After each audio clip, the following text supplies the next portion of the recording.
Assalamualaikum everyone. I hope you all are doing well. Welcome to Advanced English Class 12 Sindh Board की series and the poetry which we are going to discuss today is To the Skylark. हम आज करेंगे उसका critical appreciation. This is officially the last video of Advanced English की series.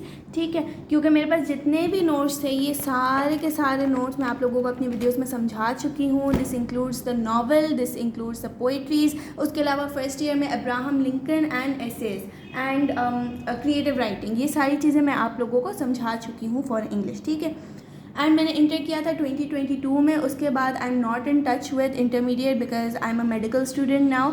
लेकिन there is no content for advance English, so I decided why not to help my juniors. तभी I uploaded it.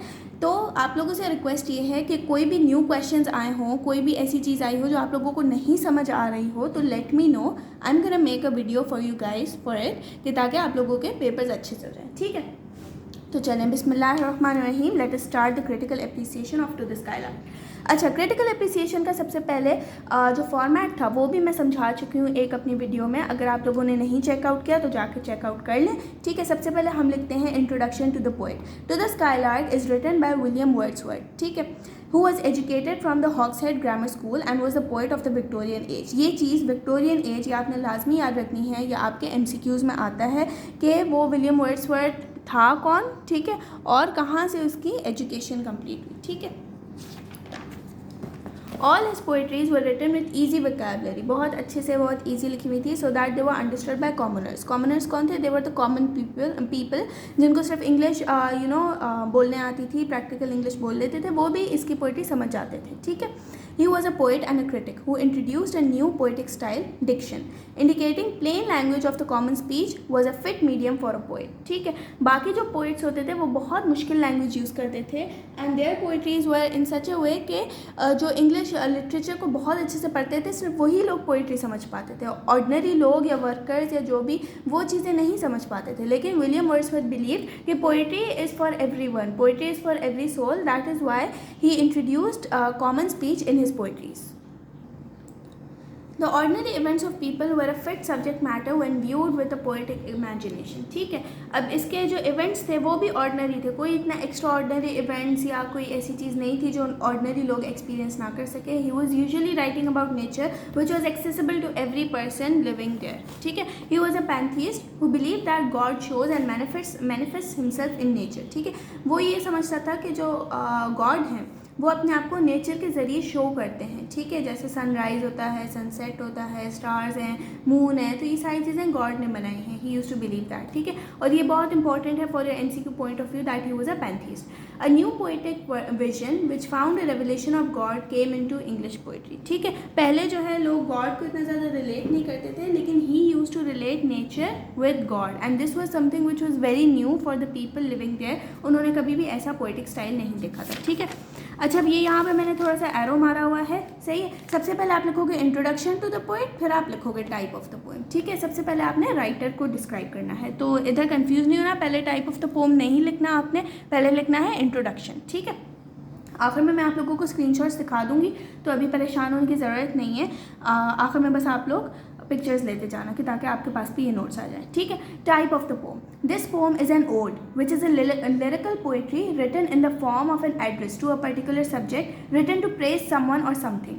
In this case William Wordsworth has written this poem to praise the skylark. ठीक है, ये poetry क्या चीज़ है? This is an ode. Okay, ode क्या होता है? किसी की तारीफ़ करना. जैसे हम उर्दू में हम लिखते हैं अल्लाह ताला की तारीफ़ करने के लिए, राइट? उसी तरीके से ओड क्या है? किसी भी चीज़ की अगर तारीफ़ करनी हो, प्रेज़ करना हो, तो उसके लिए हम ओड लिखते हैं. और यहाँ पे विलियम वर्ड्सवर्थ किसको प्रेज़ कर रहा है? He is praising the skylark and that is why he is written his poetry. Okay, next आप क्या लिखोगे? Next you have to write the rhyme scheme. अच्छा, राइम स्कीम की आपको इतना ज़्यादा डिटेल में जाने की नीड नहीं है, ये आप सिर्फ याद भी कर लोगी तब भी सही हो जाएगा. ठीक है, rhyme scheme is a pattern of sounds that repeats at the end of the line or stanza. The rhyme scheme for this poem is A B A B C C D E D E F F G H G H I I. ठीक है, तो ये याद करना थोड़ा सा मुश्किल होगा, लेकिन बस इसकी मैं आपको थोड़ी सी अगर मीनिंग समझा दूँ तो ये जो है ए, सही है. अब इसने लिखी होंगे दो वर्ड्स ऐसे, ये दो लाइनें यहाँ पे लिखी हैं, फिर इसने एक लाइन छोड़ के दो लाइनें लिखी. This is A, this is B, this is A, this is B. ठीक है, अब ये वाला जो ए है और ये वाला जो ए है, इसका जो लास्ट साउंड है that would be the same, और ये जो ये वाला बी है, ये वाला बी है, इन दोनों के भी जो लास्ट साउंड है वो भी सेम होंगे, तो दैट मीन्स के A rhymes with A and B rhymes with B, ठीक है। उसके बाद उसने सी, एक उसने स्टैंजा ऐसा, सॉरी नॉट स्टैंजा, एक उसने 2 लाइन्स पेयर उसने ऐसा लिखा जहाँ पे दोनों जो है दोनों लाइंस के जो एंड वाले वर्ड्स थे दोज वर राइमिंग, ठीक है। फिर उसने डी ई, फिर एफ, फिर जी एच, फिर आई, ठीक है। आसान है, याद कर लो, इतना मुश्किल नहीं है और ज़्यादा इसकी डिटेल में जाने की नीड नहीं है। बस जो इंपॉर्टेंट पोइट्रीज हैं उनकी राइम स्कीम आप याद कर लो। आपकी जो बुक है ना ग्रीन कलर की इंग्लिश एडवांस की, उसके पीछे सबकी राइम स्कीम्स लिखी हुई है, मीटर भी, टोन भी, हर चीज़ लिखी हुई है। और इंट्रोडक्शन टू द ऑथर्स भी बहुत अच्छे लिखे हुए हैं, और ये वाला जो ऑथर का इंट्रोडक्शन है ये भी मैंने वहीं से ही पॉइंट्स निकाले हैं, तो वो चीज़ आप लोग जाके चेकआउट कर लें, ठीक है। The next one is meter, the basic rhythmic structure of a line. The meter is a iambic pentameter. Pentameter क्या होता है, जिसके अंदर 5 होते हैं, ठीक है, 5 लाइनें होती हैं, उसको पेंटामीटर बोलते हैं, ओके। तो ये बस मीटर भी आप याद कर लेना, मीटर आता है कभी कभी MCQs में, और इसका तो आता है लाजमी, ठीक है। नेक्स्ट आएगा हमारे पास mood. The mood is of awe. The poet is really inspired and impressed by the skylark and compares the attributes of the skylark to great men, ठीक है। मूड क्या है इसका, ऑ का, ठीक है। And that is the mood जहाँ पे ये जो है स्काईलार्क की बहुत ज़्यादा तारीफ़ करता है कि यार, और he is very much inspired by the skylark, ठीक है, और बहुत ज़्यादा इम्प्रेस हुआ है, और वो उसको कंपेयर करता है किससे, ग्रेट मैन से, जो मैन लीडर्स रह चुके हैं हिस्ट्री में और जो मैन अभी भी लीडर्स हैं, ठीक है। Next we move on to tone. The tone is sweet, apologising and appreciating. Tone इसका बहुत स्वीट है और बहुत अप्रिशिएट करने वाला है। Next we move on to the rhyming couplets. अच्छा, इस तरीके से अगर आप लोग हेडिंग्स डाल के लिखेंगे तो आपका अच्छे से एग्जामिनर को हर चीज़ नज़र आ रही होगी, किसने ये भी पॉइंट कवर किया, ये भी कवर किया, ये भी कवर किया, फिर आपको आगे मुश्किल नहीं होगी, ठीक है। There are 3 rhyme couplets present in this poem, line 5 to 6, 11 to 12 और 17 to 18, ठीक है। ये देखो, ये जो हमने राइम स्कीम पढ़ा था ना, ए बी फिर सी, ये जो चीज़ है ना C, this is the rhyming couplet. फिर डी ई एफ, ये जो एफ है ना, ये राइमिंग कपलेट। फिर जी एच और आई, ये जो आई है, this is also the rhyming couplet, ठीक है। तो अब हम इनकी बात करेंगे। सबसे पहले आगे हमारे पास सी, that is line 5 to 6, where the poet shows how the skylark with its large wings cannot drop back to the ground from the sky at his own will, ठीक है। स्काईलार्क के पास बहुत बड़े बड़े पर होते हैं और वो अपनी विल पे बहुत अचानक से ज़मीन पे नहीं आ सकता, उसको टाइम लगता है नीचे आने में, ठीक है। लाइन 11 to 12, दैट इज़ अभी हमने देखा F. The poet explains that the skylark sings independently of the bushes and sings while soaring in the sky, ठीक है। स्काईलार्क को ना बुशेस की ज़रूरत है, ना उसको पत्तों की ज़रूरत है, ना उसको किसी और परिंदे की ज़रूरत है टू मेक इट सिंग, ठीक है। उसकी अपनी लाइट है, उसकी अपनी ही एक इंस्पिरेशन है, और वो सबसे ज़्यादा हाईएस्ट पॉइंट पे जाता है स्काई की, और वहाँ पे जाके सोर हाई करता है, ठीक है, और वहाँ पे जाके वो सिंगिंग करता है कि ताकि वो ये चीज़ दिखा सके लोगों को और इंस्पायर कर सके बाकी बाकी बर्ड्स को कि वो भी उसकी तरह ऊंचा उड़े, ठीक है। Line 17 to 18, the poet symbolises wise man who don't waste their time and fly high in the sky and maintain a balance between their thoughts and home, ठीक है। अब 17 to 18 कौन सी लाइन थी, आई, ठीक है, दैट वाज द कपलेट। अब ये symbolize क्या कर रहा है कि भाई हमें टाइम नहीं वेस्ट करना चाहिए, और जो लोग टाइम नहीं वेस्ट करते वो लोग बहुत ज़्यादा वाइज होते हैं। हमें स्काई में हाई फ्लाई करना चाहिए, ऊंचे ख्यालात रखने चाहिए, ठीक है, और उनके ऊपर वर्क ऑन भी करना चाहिए कि हम उनको पूरा करें, ठीक है। और इसके अलावा हमें बैलेंस रखना चाहिए between our thoughts and our home, we should never forget our home, ठीक है। So this was the explanation of the rhyming couplets. Next we move on to personification, के राइटर ने किस तरीके से पर्सोनिफाई किया है। The skylark represents personification when the writer says a flood of harmony. The skylark's voice is represented as a flood showing how it fills the whole atmosphere, ठीक है। Personify करना मतलब किसी चीज़ के अंदर एलिमेंट डाल देना ह्यूमन टच का, ठीक है। तो अब असल में तो फ्लड नहीं आ गया ना, लेकिन उसने इस तरीके से लिखा है कि जो स्काईलार्क की वॉइस है that works as a flood, and वो इस तरीके से पूरे एटमॉस्फेयर में छा जाती है, पूरे एटमॉस्फेयर को फिल कर लेती है, ठीक है। Next we move on to the, नज़र आ रहा है ना, yup. Next we move on to the metaphor. 2 इसने मेटाफर्स यूज़ किए हैं, शायद आगे भी हैं, यप। टोटल हमारे पास 4 मेटाफर्स हैं, ठीक है। The first one is ethereal minstrel. It represents that the skylark is insubstantial, ठीक है। Ethereal minstrel Pilgrim of the sky, ये बहुत ही इंपॉर्टेंट है वर्स भी और ये दोनों मेटाफर्स भी, ठीक है। It suggest that the skylark keeps on soaring in the sky and belongs to the sky and the air. Pilgrim of the sky मतलब पिलग्रिम कौन होता है? हाजी कहते हैं ना, जैसे हज करते हैं हम, काबा के अराउंड तवाफ़ करते हैं, राइट, जो मुस्लिम्स होते हैं। उसी तरीके से स्काईलार्क भी स्काई के अंदर इसी तरीके से बैठता है जैसे वो पिलग्रिम हो, वो भी घूमता रहता है जैसे वो तवाफ़ कर रहा हो, घूम रहा हो, ठीक है। तो स्काईलार्क स्काई में सोर करता है and he belongs to the sky and also to the air, ठीक है। और ये चीज़ आपके एमसीक्यूज़ के लिए बहुत इंपॉर्टेंट है कि भाई कौन सा जो ऐसा एनिमल है that is considered as the pilgrim of the sky. So you will say that the skylark written by William Wordsworth is considered as the pilgrim of the sky, ठीक है। द थर्ड वन इज अच्छा, तो ये जो है love prompted strain, let us discuss this. It suggest the way the skylark is in the sky but his heart and mind are on the ground where his house is located, ठीक है। अब ये strain है, strain का मतलब उसको जो है ना खिंचाव है, ठीक है। खिंचाव किस चीज़ से है? अपने घर से खिंचाव है, और उसका घर कहाँ पे है? ग्राउंड में है, ग्राउंड पे है, और वो आसमान में उड़ता है, ठीक है। तो दिस सजेस्ट अस कि हमें अपने घर को कभी नहीं भूलना चाहिए, हमें अपने ओरिजिन को और अपनी रूट्स को कभी भी फॉरगेट नहीं करना चाहिए, ठीक है। Number 4 is privacy of glorious light, links to religion as glorious light suggest heaven, ठीक है। ये जो लाइट है जो कि बहुत ज़्यादा ग्लोरियस है, इट सजेस्ट के जन्नत है, okay. And this is another metaphor that is used. Next we move on to the use of rhetorical questions. There is one rhetorical question in the poetry. Rhetorical questions ऐसे होते हैं जिनका answer जो है ना क्लियर नहीं होता है, they are double meaning, ठीक है। Dost thou despise the earth where cares abound, which represents the skylark's home on the ground, ठीक है। तो ये वाला अगर आपने याद करना है तो करो, नहीं करना तो इतना इंपॉर्टेंट नहीं है। मेटाफर्स इंपॉर्टेंट थे, उसके अलावा ये rhyme scheme, metre, mood, tone, ये सारी चीज़ें लिखनी है। पर्सोनिफिकेशन भी लिखनी है आपने, ऑथर का इंट्रोडक्शन, टाइप ऑफ पोएम, ये सारी चीज़ें लिखनी है। ये रिटोरिकल क्वेश्चन, इंजैममेंट, सिजूरा, ये जो चीज़ें हैं ना, these are just the side line, मतलब एक्स्ट्रा मार्क्स लेने हैं, बहुत ही ज़्यादा इम्प्रेस करना है एग्जामिनर को तो लिख लेना। अगर जो है सिर्फ पास होना है या बस 70-80 लेकर आने हैं तो फिर ना लिखना, ठीक है। Next है run on line or enjambment. This is the continuation of the sentence or the phrase from one line to the next. In this poetry it happens in line 3, 8, 11, 15 and 17. Continuation है sentence का। अब जैसे poetry का एक verse होता है तो वो ख़त्म हो जाता है ना उधर ही, इधर जो है ये जो पोइट्री का वर्स है वो ख़त्म नहीं होता। एक वर्स में चल रहा होता है सेंटेंस, फिर दूसरे वर्स में वही चीज़ शुरू हो जाती है, ठीक है। तो ये चीज़ ख़त्म नहीं होती। Next we have caesura. It is the stop or the pause in the metrical line used to provide a place to take a breath between the phrases. जहाँ पे सांस लेना होता है वहाँ पे ये चीज़ दी जाती है सिजूरा, सही है। क्योंकि पोइट्री बिल्कुल ऐसे पोइट्री को पढ़ने का भी एक तरीका होता है, ठीक है।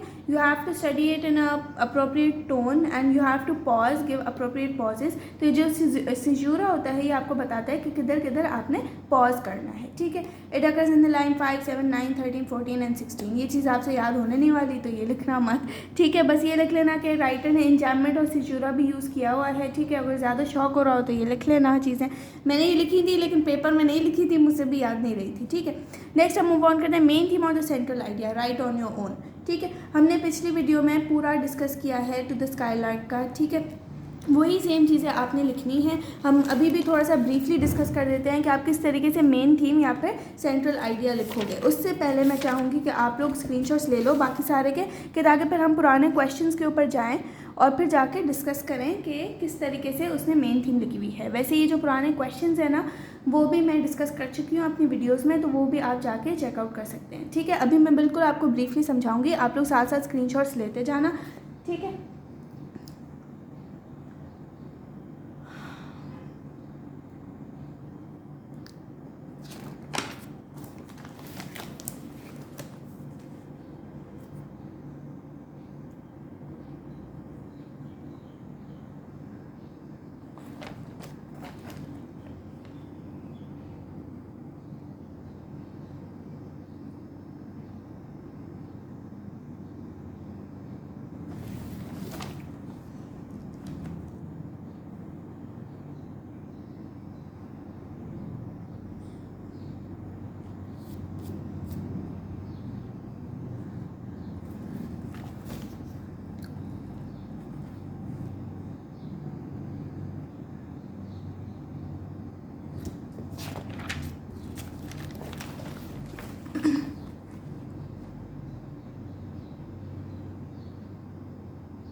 ठीक है जी, अब हम लोग डिस्कस कर लेते हैं मेन थीम और द सेंट्रल आइडिया। वैसे आप लोग पुराने क्वेश्चंस की वीडियोस देखोगे तो आपको ज़्यादा अच्छे से समझ आ जाएगी, सही है।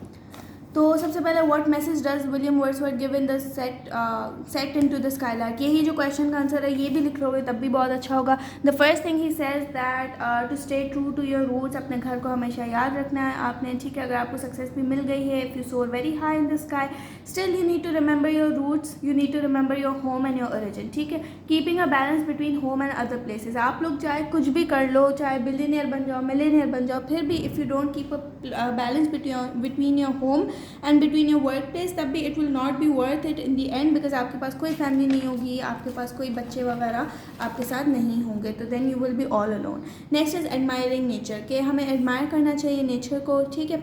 और विलियम वर्ड्सवर्थ ने भी यही किया अपनी पोइट्री में, हमें देखना चाहिए अपने अराउंड के कौन कौन सी चीज़ें बनाई हैं गॉड ने, क्या क्या कुदरत है अल्लाह ताला की, ठीक है। नेक्स्ट जो थीम है that is type of the wise who सोर बट दे नेवर रोम, ये अगर आप पूरा का पूरा सेंटेंस भी लिख लोगे ना तब भी आपको बहुत अच्छे मार्क्स मिलेंगे। और इसका मतलब यही है कि avoid distractions and don't waste your time and don't roam here and there, या स्क्रोलिंग वगैरह पे अपना टाइम नहीं ज़ाया करो। ये जो आपको टाइम मिला है, ये जो आपको ज़िंदगी मिली है, इसकी कीमत है, ठीक है। तो आपने उसको अच्छे तरीके से यूटिलाइज़ करना है कि ताकि आप फिर इन्जॉय भी कर सको और अच्छा एक इंसान भी बन सको, ठीक है। Time is money and the next is Bruce Lee ने ये बोला कि if you love life don't waste time because time is what life is made up of. एक दिन ऐसे ही स्क्रोलिंग करते करते ज़िंदगी ख़त्म हो जाएगी, आपने कुछ नहीं उखाड़ा होगा, कुछ नहीं किया होगा ज़िंदगी में, तो इस तरीके से अपनी ज़िंदगी को नहीं ज़ाया करो। और ये चीज़ हमें स्काईलार्क भी सिखाता है कि he is too much focused on reaching up and on reaching and soaring to the highest point of the sky, ठीक है। तो उसी तरीके से हमें भी यही कोशिश करनी चाहिए कि हम भी हाईएस्ट पॉइंट तक पहुंच जाएं, ठीक है, because nothing is impossible. Okay, उसके बाद जो है हमने ये डिस्कस किया कि the skylark is the pilgrim of the sky, okay. And वो इतना ज़्यादा ऊपर सोर हाई करता था because he was only focused. And I have given examples of some people who have been a great inspiration in Pakistan. Abdul Sattar Edhi, Quaid-e आज़म जिसने पूरा मुल्क बना दिया, अब्दुल सत्तार जिसने वर्ल्ड्स लार्जेस्ट एम्बुलेंस नेटवर्क बनाया है, एंड लेफ्टिनेंट निगार जौहर, ठीक है। उसके बाद लिंक विथ होम, ये चीज़ हम डिस्कस कर चुके हैं। And then the last point is कि आपने जो है इंडिपेंडेंट होना है, किसी के ऊपर बर्डनाइज नहीं होना, आपने किसी के लिए वेट नहीं करना, जस्ट सोर हाई। जिस तरीके से स्काईलार्क फोकस करके ऊपर चढ़ता जाता है, उसको किसी की परवाह नहीं होती, किसी और एनिमल की, किसी और बर्ड की, लीव्स क्या कर रहे हैं, बुशेस क्या कर रहे हैं, he does not stay in the leaves and bushes just like other birds and he source up in the sky, okay.